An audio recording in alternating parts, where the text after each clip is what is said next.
నిజంగానండి ఆ తమ్ముడు నాతో పాటు ఉన్న తమ్ముడు గిద్యోను. యవ్వనస్తుడు, నిండు యవ్వనస్తుడు. సుమారు కొన్ని సంవత్సరాల నుంచి నాతో పాటు తిరుగుతున్నాడు.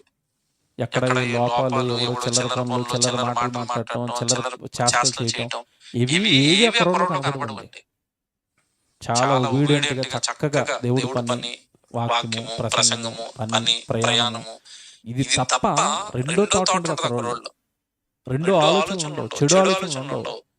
ఏవండి ఏదో ఆశిందామన్న ఆలోచనలుండవు. ఎవరితో ఏదైనా అడుగుదామన్న ఆలోచనలుండవు. నేను చెప్తున్నాను కదా, ఒక సేవకుడు వెనకాల తిరుగుతున్నప్పుడండి బోలెడు పరిచయాలు ఏర్పడతాయి. ఆ పరిచయాల్ని తప్పుడు మార్గంలో వాడుకునే వాళ్ళు ఉంటారు. క్యాష్ చేసుకునే మార్గంలో వాడుకునే వాళ్ళు ఉంటారు. స్వప్రయోజనాలకు వాడుకునే వాళ్ళు ఉంటారు.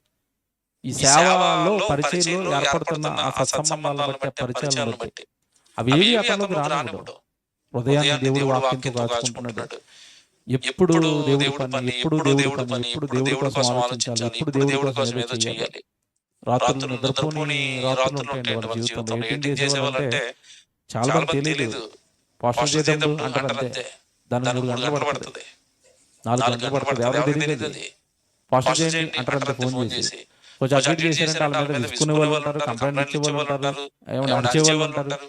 ఏదో ఇంట్లో సొంత జీతం ఇచ్చి పని చేయించుకుంటున్నట్టు. చేయకండి అలాంటి పనులన్నీ. కష్టం అది మీకు తెలియదు.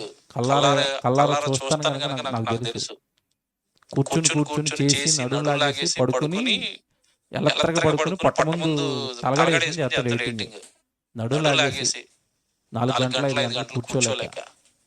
సో కష్టం అది. యవ్వన కాలంలో రాత్రి పగలు, రాత్రి 3, 4 గంటల వరకు ఎడిటింగ్ చేయటం, షార్ట్ వీడియోలు చేయటం, అవన్నీ అప్లోడ్ చేసుకోవటం, కాపీ చేసుకోవటం, లైవ్ ఇచ్చినవి సిస్టాలకు ఒకసారి మొరాయిస్తూ ఉంటాయి. సిస్టాల గురించి చూసుకోవటం, వెళ్ళిన చోట లైవ్ రాకపోతే ఆ లైవ్ తీసుకోవడానికి నెట్వర్క్ రాక ఇబ్బందులు పడటం, వాళ్ళ కష్టాలన్నా ఎడిటింగ్ లో ఆ లైవ్ ఇచ్చే వాళ్ళ కష్టాలు అన్ని కదా కెమెరామెన్ అనుకుంటారు అంతే. చాలా కష్టాలు ఇవి. కనుక ఎక్కువ కష్టపడుతున్న వాళ్ళని బైబిల్ ఏం చెప్పిందంటే ఎక్కువగా సన్మానించాలి. సో అలాంటి పనిలో ఉన్న తమ్ముడు, అలాగే మనకి పరిచయం చక్కని కుటుంబం చందన్. తమ్ముడు కూడా పాపం ఎడిటింగ్ చేస్తాడు, మనకి ఫోటోలు తీస్తాడు.